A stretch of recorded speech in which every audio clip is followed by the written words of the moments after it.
अस्सलाम वालेकुम dear students. तो जैसा कि आपको पता है कि मैंने न्यू 9th क्लास का कोर्स स्टार्ट किया हुआ है और हम उसके 5th चैप्टर भी है। तो आज हम 5.2 डिस्कस करने वाले हैं। 5.2 का क्वेश्चन नंबर 1 और 2 बिल्कुल सेम ही है। मैंने क्वेश्चन नंबर 2 लिख लिया था, तो हम 2 से ही स्टार्ट कर लेते हैं। अगर आप 2 कर लोगे 1 कर लोगे तो बात बिल्कुल सेम ही होगी, कोई भी डिफरेंस इतना खास नहीं है। तो जैसा कि मैंने आपको बताया कि हर क्वेश्चन जो होता है वो पिछले क्वेश्चन की एक्सटेंशन होता है, और हर जो अगली एक्सरसाइज होती है वो भी पिछली एक्सरसाइज का एक्सटेंशन होती है। तो अब 5.2 में जो है सारे के सारे 5.1 यूज़ होगी, लेकिन उसके साथ साथ कुछ और ट्रिक्स भी यूज़ होने वाली हैं। तो देखते हैं सबसे पहले हमें क्या क्वेश्चन गिवन है कि maximize f of x y x plus 3y। और हमें ये कहा है कि हमने क्या करना है, एक फंक्शन हमें गिवन है f of x y into x plus 3y। इसकी हमने एक मैक्सिमम वैल्यू निकालनी है कि मैक्सिमम इसकी वैल्यू क्या आ सकती है। मैक्सिमम वैल्यू के लिए हमारे पास एक्स और वाई की वैल्यूज़ होनी चाहिए कि हम एक्स और वाई की ऐसी क्या वैल्यूज़ पुट करें कि हमारे पास मैक्सिमम वैल्यू आ जाए जो इस फंक्शन की पॉसिबल है। वैसे तो हमारे पास काउंटिंग जो है वो काउंटलेस होते हैं, नंबर्स हमारे पास बहुत ज़्यादा होते हैं, हम लोग करोड़ों अरबों खरबों भी एक्स वाई की जगह पर पुट कर सकते हैं। लेकिन यहाँ पे जो ट्विस्ट है वो ये है, उन्होंने ये कहा है कि इनको ये जो इनइक्वालिटीज़ होती हैं ये चार, इनको बोलते हैं कॉन्स्टेंट्स या रिस्ट्रिक्शन। इस फंक्शन के ऊपर रिस्ट्रिक्शंस क्या है, ये चार। इन चारों इक्वेशंस को यूज़ करते हुए इनइक्वालिटीज़ को यूज़ करते हुए हमने मैक्सिमम वैल्यू निकाली है फंक्शन की, क्या मैक्सिमम वैल्यू हो सकती है। इससे पहले आपने एक एक इनइक्वालिटी को डील किया होगा, दो को किया होगा, लेकिन यहाँ पे जो आपको चार इनइक्वालिटीज़ को डील करना होगा। अब आपको दो इनइक्वालिटीज़ गिवन हो तो उससे तो आप लोग आसानी से एक रीजन बना लेते हैं। जैसा आपने 5.1 में पढ़ा था कि दो इनइक्वालिटीज़ ये देखें आपको गिवन थी और आपने दो ग्राफ बनाए, उसके बाद उनका एक कॉमन ग्राफ बना लिया। लेकिन अब आपके पास चार इनइक्वालिटीज़ गिवन है और अब आपने क्या करना है, आपको जो ग्राफ बनाओगे लास्ट पे वो चार को यूज़ करके बनाना है। तो देखते हैं हम लोग क्या होता है हमारे साथ, क्या नहीं होता। स्टार्ट करते हैं। आपने टेंशन नहीं लेनी, इतना टफ नहीं है, काम सारा पिछला ही है, लेकिन बस थोड़ा सा लेंथी होने वाला है। सोल्यूशन स्टार्ट करते हैं हम लोग। सबसे पहले लिखेंगे एसोसिएटेड इक्वेशन क्या है यहाँ पे। एसोसिएटेड इक्वेशन क्या है बेटा, 2x plus 5y is equals to 30। फिर आप पुट करोगे x इंटरसेप्ट। x इंटरसेप्ट कर लो या y इंटरसेप्ट कर लो, पहले कोई मसला नहीं है। x इंटरसेप्ट का मतलब है कि y इज इक्वल टू 0। इसमें जब y इज इक्वल टू 0 ही हो जाएगा तो ये कुछ यही चीज़ बच जाएगी और x क्या आ जाएगा, सिंपल 15। आगे चलते हैं हमारे पास y इंटरसेप्ट। y इंटरसेप्ट को आपको आइडिया हो रहा होगा कि y इंटरसेप्ट क्या होता है, x इज इक्वल्स टू 0। इसके अंदर जब x 0 हो जाएगा तो 5y इज इक्वल्स टू 30, तो y इज इक्वल्स टू 6 आ जाएगा। दो पेयर मुझे मिले हैं, यहाँ से जो मुझे पेयर मिला था वो था 15 और 0 का, और यहाँ से मुझे जो पेयर मिला है वो है 0 और 6 का। ऐसे ही है। उसके बाद आपको अगर याद हो तो हम लोग क्या करते थे, टेस्ट पॉइंट लेते थे। टेस्ट पॉइंट हमारा 0 0 होता है, टेस्ट पॉइंट लेते थे 0 0। और बहुत अहम बात कि 0 0 को इस इनइक्वालिटी में पुट करना होता है, ना कि इक्वेशन में। तो इस इनइक्वालिटी के अंदर हम लोग पुट करेंगे, पुट इन इनइक्वालिटी जो गिवन होगी इनइक्वालिटी, उसके अंदर इनइक्वालिटी नंबर 1 कर लो, क्योंकि इसका मैं 1 का नाम दे लो ना। तो 2 into 0 plus 5 into 0 less than equals to 30, तो आ जाएगा 0 लेस दैन इक्वल्स टू 30। तो ये है एक ट्रू है ना। तो इसका क्या मतलब है कि ये वाली पूरी इक्वेशन हमने एक दफ़ा इक्वेशन कह रही हूँ इनइक्वालिटी सॉल्व करके रख ली है। आगे चलते हैं, इसको सॉल्व करते हैं कि इसमें क्या है। एक लाइन लगाते हैं ताकि हम पार्टीशनिंग आसान हो जाए। सिमिलरली आप लोग लिखोगे एसोसिएटेड इक्वेशन। एसोसिएटेड इक्वेशन में क्या आ जाएगा, 5x plus 4y equals 20। Similarly आप लोग लिखोगे x इंटरसेप्ट। x इंटरसेप्ट का मतलब आपको बखूबी पता है कि जिस y इज इक्वल्स टू 0, तो 5x इज इक्वल्स टू 20 हो जाएगा और x डायरेक्टली 4 आ जाएगा। मेरे पास जो पेयर x y का आया वो है 4 और 0। नेक्स्ट में चलती हूँ, मैं करती हूँ y इंटरसेप्ट। अब मुझे पता है कि y इंटरसेप्ट का मतलब क्या होता है, x इज इक्वल्स टू 0। इसमें मैं x इज इक्वल टू 0 करूँगा तो मेरे पास 4y इज इक्वल्स टू 20 बचेगा, तो y is equals to 5। Next तो मुझे एक्स वाई का पेयर मिला है वो है 0 और 5 का। आगे मैं वही बात कि टेस्ट पॉइंट पर पुट करूँगी, किस में 0 0 है ना, तो इन इनइक्वालिटी नंबर 2 ये बात होता है आपने याद रखनी है कि आपने टेस्ट पॉइंट इनइक्वालिटी में पुट करना होता है, और ये इनइक्वालिटी नंबर 2 है। इसके अंदर मैं पुट करूँ 5 into 0 plus 4 into 0 less than equals to 20, तो 0 लेस दैन इक्वल्स टू 20, तो ये भी ट्रू है कि 20 जो है वो हमेशा 0 से बड़ा ही आता है। तो ये इनइक्वालिटी बिल्कुल ठीक लिखी हुई है, तो ये भी हमने सॉल्व कर ली। आगे चलते हैं थर्ड वन की तरफ। इसकी भी आप एसोसिएटेड इक्वेशन देखो, दोनों को इकट्ठा ही कर लेते हैं ना बारी बारी। ये देखो x इज इक्वल्स टू 0 है, सिंपल, तो हमें कुछ भी नहीं करना पड़ा, हमारे पास एंड पे सिंपल आंसर निकला है, x is equal to 0 associated equation है। टेस्ट पॉइंट अगर मैं इसमें पुट करती हूँ, टेस्ट पॉइंट क्या होगा 0 0। अब x हमारे पास यहाँ पे 0 पुट होगा इसमें, लेकिन y तो है ही नहीं, तो कोई मसला नहीं होगा। 0 ग्रेटर दैन इक्वल टू 0, तो देखो बेटा क्या ये ट्रू है, बताओ ना क्या ये ट्रू है। तो ये 0 ग्रेटर दैन इक्वल टू 0 है, नीचे इक्वालिटी का साइन, तो हाँ भाई ये 0 है, ठीक है। इसका मतलब क्या है कि 0 इसके अंदर इन्वॉल्व है, इस तरह भी आप लोग कर सकते हो। सिमिलरली ये भी इस तरह ही होगा कि y इज इक्वल्स टू 0 आ जाएगा और फिर 0 ग्रेटर दैन 0 आ जाएगा, वही बात हो जाएगी। अब आपने क्या करना है नेक्स्ट आपने इन सबको प्लॉट करना है बारी बारी, इसको अलग प्लॉट करेंगे, इसको अलग करेंगे, इसको अलग करेंगे, उसके बाद हम लोग इकट्ठा एक ही जगह इसको प्लॉट कर लेंगे। तो आओ अब हम इसको प्लॉट करते हैं। आप लोग एक पेज पे कर रहे होगे तो आप लोगों के लिए आसानी होगी, लेकिन अब तो यहाँ पे हम अलग अलग पेजेस पे कर रहे हैं। तो देखो जी, मेरे पास पहली इक्वेशंस को लेके, या कैसे करते हैं मैं पहले लिख लेती हूँ। मेरे पास जो पहली इक्वेशन आई है वो क्या है, 2x प्लस, तो ये देखो बच्चों मैंने ना क्या किया है कि इन इक्वेशंस को लिख लिया है और उनसे हमें जो पॉइंट हासिल हुए हैं ना वो लिख लिए हैं। अब हम लोग क्या करेंगे, इनके एक्स वाई प्लेन ड्रा करेंगे। सबसे पहले मैं इसका ड्रा करती हूँ एक्स वाई प्लेन, उसके बाद लास्ट में आपको पता है कि हम जो कॉमन होता है ना वो ले लेते हैं। अब देखो अकॉर्डिंग टू सिचुएशन हमने खुद से ही इसको हैंडल करना होता है, तो मैं कुछ इसी हिसाब से हैंडल कर लूँगी। ये एक्स एक्सिस है और ये वाई एक्सिस है।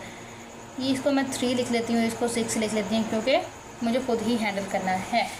अब नेक्स्ट जो लाइन ड्रा होगी वो किसके दरमियान में होगी, इस 6 और इस 15 के दरमियान में लाइन ड्रा होगी। ये लाइन किस तरह से ड्रा करते हैं ये भी हमने बड़ा डिटेल से डिस्कस किया हुआ है। उसके बाद हमने क्या किया हुआ है कि ये प्रूव किया है कि इस इनइक्वालिटी ट्रू है, तो इसकी जो डायरेक्शन है रीजन की कुछ इस डायरेक्शन में होगा, ठीक है। ये इसको हमने ड्रा कर लिया है। अब हम इसको ड्रा करते हैं यहाँ पे।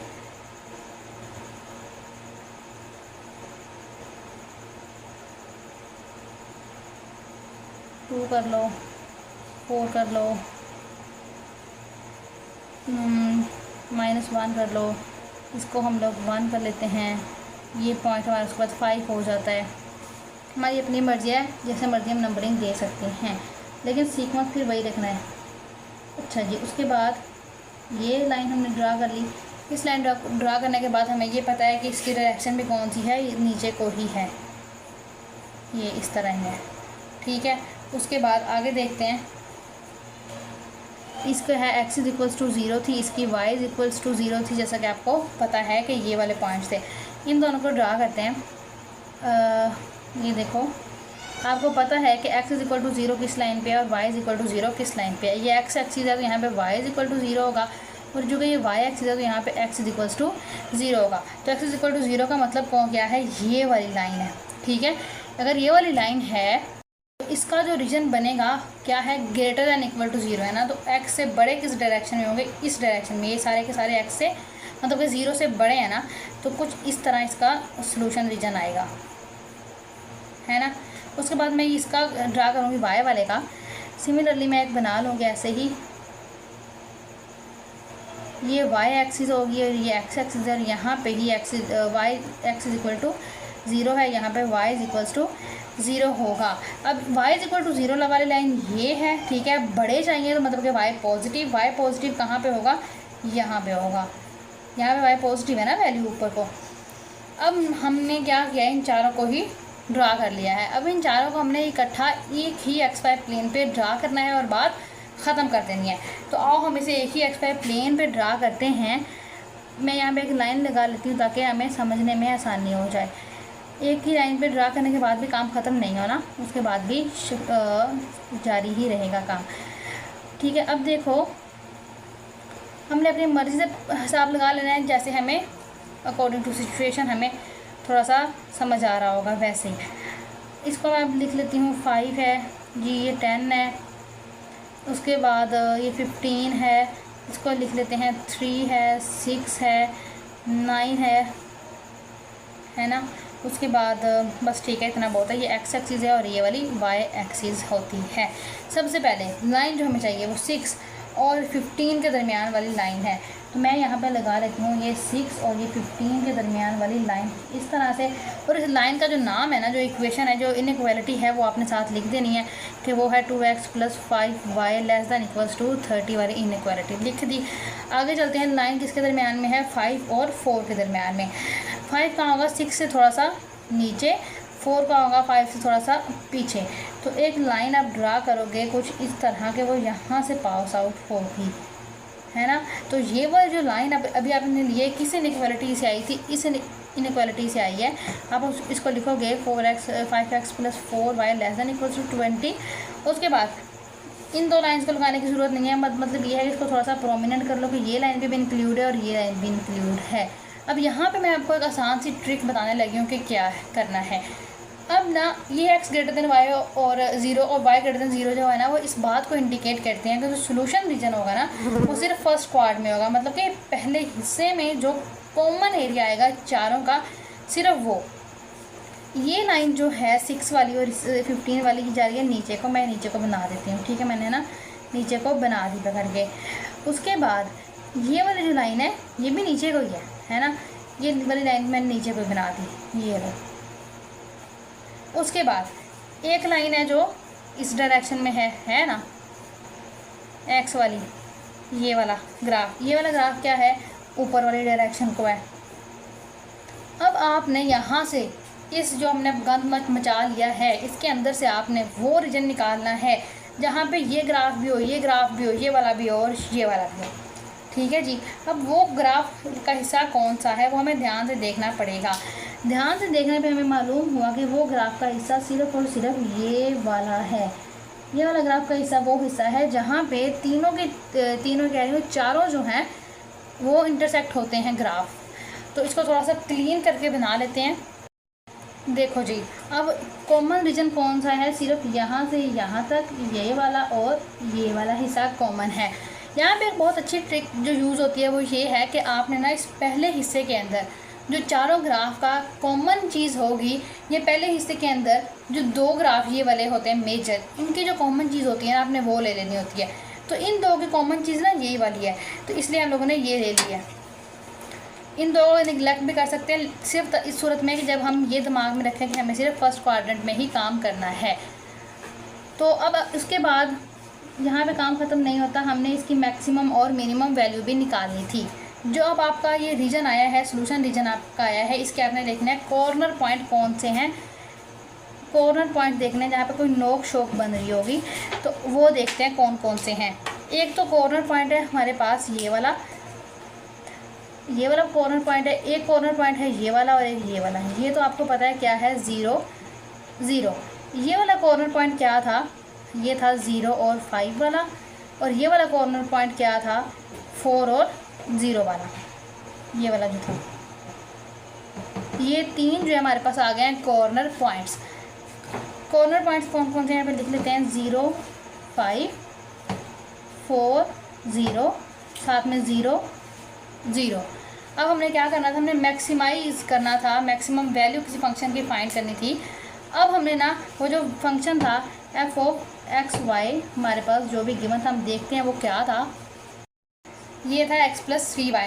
तो आपने इन कॉर्नर पॉइंट्स को बारी बारी यहाँ पे पुट करना है, और जो पॉइंट मैक्सिमम वैल्यू दे देगा वही फिर मैक्सिमम वैल्यू होगी। लाइक अगर मैं सबसे पहले 0 और 5 पुट करती हूँ, मतलब कि x की जगह पे 0 और y की जगह पे 5, तो आंसर क्या आया है 15। उसके बाद मैं पुट करूँगी 4 और 0 वाला, मतलब कि x की जगह पे 4 और y की जगह पे 0, तो आंसर आया 4। उसके बाद मैं पुट कर लूँगी 0 0 पॉइंट, तो आंसर आएगा 0। तो मैक्सिमम वैल्यू क्या है, 15 है। तो और 15i किस पॉइंट पे मैक्सिमम वैल्यू है 15 और एट पॉइंट 05 पे हमारे पास फंक्शन की वैल्यू मैक्सिमम होगी। तो ये हो गया यहाँ पे क्वेश्चन ख़त्म। है तो थोड़ा सा टफ और थोड़ा सा समझने वाला भी और कॉम्प्लिकेटेड भी, लेकिन आप लोगों ने परेशान नहीं होना। देखते हैं जी हम लोगों ने इस क्वेश्चन में क्या किया, दोबारा देखते हैं। हमारे पास 4 इक्वेशंस गिवन थी, सॉरी इनइक्वालिटीज़ गिवन थी, जिसमें जो आखिरी 2 हैं इनको सॉल्व करने की ज़रूरत नहीं है। अगर आप ना भी करो तब भी काम चल जाएगा। वो सिर्फ ये शो कर रही है कि एंड पे जो आपका सोल्यूशन रीजन आएगा वो फर्स्ट पार्ट के अंदर होना चाहिए। इन 2 को आपने सॉल्व करना है और ग्राफ ड्रा करने हैं इन 2 का भी ग्राफ ड्रा कर लेना। ना भी करोगे तो गलत नहीं करेंगे, टाइम हुआ तो आप लोग कर लेना, वरना ज़रूरत भी नहीं है।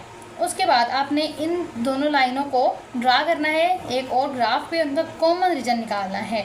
अब कॉमन रीजन तो बहुत सारा आएगा, लेकिन आपने सिर्फ वही कॉमन रीजन लेना है जो पहले डिब्बे के अंदर होगा, इस वाले डिब्बे के अंदर होगा। ऐसा क्यों? इन दोनों की वजह से, ठीक है। तो सिर्फ आपने वो वाला ले लेना है। फिर आपने कॉर्नर पॉइंट्स चेक करने हैं, कॉर्नर पॉइंट्स पे फंक्शन की वैल्यू निकालनी है। वैल्यू निकालोगे तो आपको कोई ना कोई मैक्सिमम या मिनिमम वैल्यू मिल ही जाएगी। तो ये था इसका क्वेश्चन नंबर 2। फर्स्ट भी ऐसे है, थर्ड भी ऐसे है। तो ये सारी एक्सरसाइज इसी तरह से है, बहुत आसान है। अब आगे चलते हैं हम। तो स्टूडेंट ये है इसका क्वेश्चन नंबर 3। अब क्वेश्चन नंबर 3 में देखते हैं हमें कि क्या करना है। क्वेश्चन नंबर 3 में हमने सिंपल उसी फंक्शन की मैक्सिमम वैल्यू फाइंड करनी है और हमें कुछ इनइक्वालिटीज़ गिवन है। उसी तरीके से हम लोग सोल्व करेंगे। हम लोग लिखेंगे कि एसोसिएटेड इक्वेशन जो हमारे पास आती है, इसमें एसोसिएटेड इक्वेशन का मतलब ये होता है कि इनइक्वालिटी के साइन को आपने एज अ इक्वालिटी यूज़ करना होता है कुछ इस तरह। उसके बाद आपने वही बात कि एक्स इंटरसेप्ट और वाई इंटरसेप्ट। अब आप पे डिपेंड करता है कि एक्स इंटरसेप्ट पहले करो या वाई इंटरसेप्ट। एक्स इंटरसेप्ट का मतलब आपको पता है कि वाई इज इक्वल्स टू 0 हो जाता है। यहाँ से हमें मिल जाती है एक्स की वैल्यू जो क्या है अब 2, और एक्स वाई का जो पेयर है उसकी वैल्यू हमें मिल गई है 2 और 0। उसके बाद आपने सिमिलरली करना होता है x y intercept. Y intercept करोगे तो आप पुट करोगे एक्स इज इक्वल टू 0। जैसे ही आप इस इक्वेशन में x is equal to 0 put करोगे तो वाई इज इक्वल्स टू 4 आ जाएगा। तो आपके पास जो एक्स और वाई का पेयर है उसकी वैल्यू आ जाएगी 0 और 4।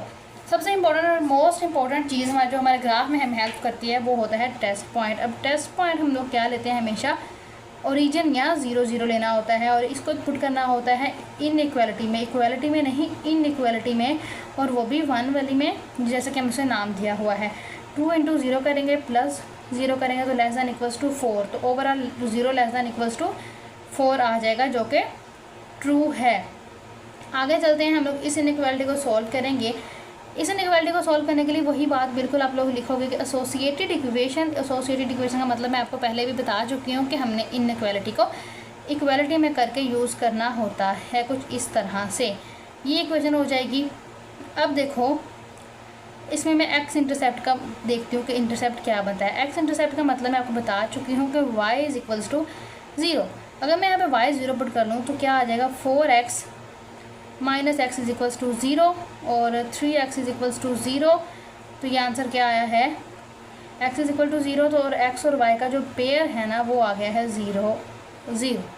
ठीक है, आगे चलते हैं। अब यहाँ पे क्योंकि कॉन्स्टेंट ऐसा वेरिएबल था ना तो इसलिए ये क्वेश्चन करना थोड़ा ज़रूरी है।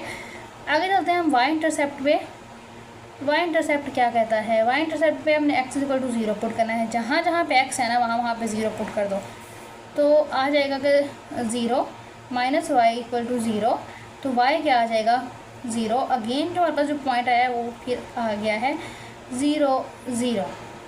ठीक है जी, अब टेस्ट पॉइंट पुट कर लेते हैं हम लोग, वो भी 0 0 ही करना है। हमने टेस्ट पॉइंट भी पुट क्या करना है 0 0 0 0 पुट करेंगे हम लोग इनइक्वालिटी में, इस वाली में, तो वो आ जाएगा कुछ 0 लेस दैन इक्वल्स टू 0। ये आ गया है। देखते हैं अब क्या बनता है। इन 2 को हमने सॉल्व कर लिया है। इनको सॉल्व करने की इतनी खास कोई ज़रूरत है नहीं, मैं आपको पहले बता चुकी हूँ कि इनका मकसद ये है कि हमने जो सोल्यूशन रीजन लेना है ना, जो इन दोनों का कॉमन रीजन होगा, फर्स्ट पार्ट में आपने चेक कर लेना है कौन सा होगा, तो वही उसको आप कंसिडर कर लोगे एज अ कॉमन रीजन। अब इसको जो है अलग अलग प्लॉट करने की ज़रूरत नहीं है। अब हम इकट्ठा प्लॉट करने की कोशिश करते हैं ताकि हमें समझ ज़्यादा अच्छी तरह आ जाए। इकट्ठा प्लॉट करना क्यों कर रहे हैं, क्योंकि ये देखो ना यहाँ पे हमारे पास सिर्फ 0 0 बचा है, तो इसलिए हमें कोई परेशानी होगी नहीं, तो इसलिए हम लोग इस तरह कर रहे हैं। 2 हो जाएगा, ये 4 हो जाएगा, इसको 2 मान लो, इसको 4 मान लो, ये x एक्सिस है और ये y एक्सिस है। एक्स एक्सिस है इसका मतलब है कि वाई इज इक्वल टू 0 है, ये वाई एक्सिस है तो इसका मतलब यहाँ पे एक्स इज इक्वल टू 0 है। सबसे पहला पेयर चेक करो बेटा, 2 0 है तो वो ये वाला पॉइंट है, अगला 0 4 है तो वो ये वाला पॉइंट है। तो जो इक्वेशन लाइन आएगी वो कुछ इस तरह से आएगी, है ना। अगला देखो पॉइंट ही 0 0 है सिर्फ, तो हम लोग सिर्फ ये वाला ही पॉइंट लेंगे, 0 0 आ गया। उसके बाद इस 0 0 वाला पॉइंट जहाँ पे एक्स और वाई दोनों की वैल्यू 0, वो सिर्फ यही वाला पॉइंट है, ऐसे ही है ना। उसके बाद ये एक्स ग्रेटर दैन 0 और वाई ग्रेटर दैन 0 क्या मुतालबा करता है, ये मुतालबा करता है कि आपने फर्स्ट पार्ट के अंदर ही रहना है।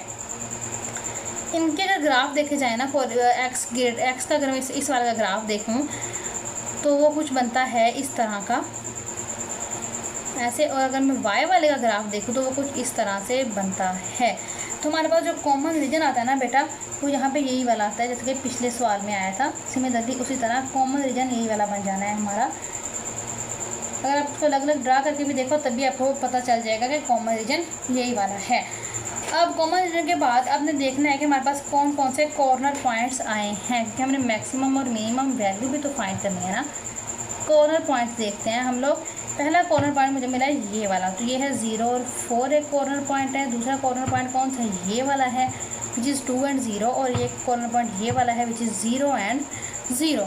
तो हमेशा 3 कॉर्नर पॉइंट नहीं मिलते, कभी ज़्यादा कभी कम भी मिल जाते हैं। इस कॉर्नर पॉइंट्स को आपने पुट करना है इसी फंक्शन की वैल्यू के अंदर, और आपने देखना है कि क्या मैक्सिमम वैल्यू आती है। z को आप लोग ना लिख सकते होते हो f of x y। मैं यहाँ पे लिख लेती हूँ z is equal to f of x y which is equal to 2x + 3y। बारी बारी ये पॉइंट पुट करते हैं, पहले 0 और 4 पुट करेंगे। 0 और 4 का मतलब ये है कि x की जगह पर 0 और y की जगह पर 4 विच इज़ 12। उसके बाद 2 और 0 को पुट करेंगे तो x की जगह पे 2 और y की जगह पे 0, तो आंसर है 4। और 0 0 से आपको आइडिया हो रहा है कि 0 इससे तो कभी इससे आंसर जो 0 आ जाना है। तो मैक्सिमम क्या है 12, तो मैक्सिमम इसकी वैल्यू कितनी हो जाएगी, इसकी वैल्यू है 12 मैक्सिमम, जो कि हमें मिली है 04 पॉइंट पे। ठीक है जी, तो यहाँ पे आज का लेक्चर कंप्लीट होता है। इसमें हम लोगों ने मैक्सिमम और मिनिमम वैल्यू निकालने के बारे में सीखा है। काफ़ी एक लेंथी प्रोसेस है। नेक्स्ट वीडियो में भी हम इसी एक्सरसाइज को कंटिन्यू करेंगे और ख़त्म कर देंगे। ठीक है, मिलते हैं नेक्स्ट वीडियो में, तब तक के लिए अल्लाह हाफिज़।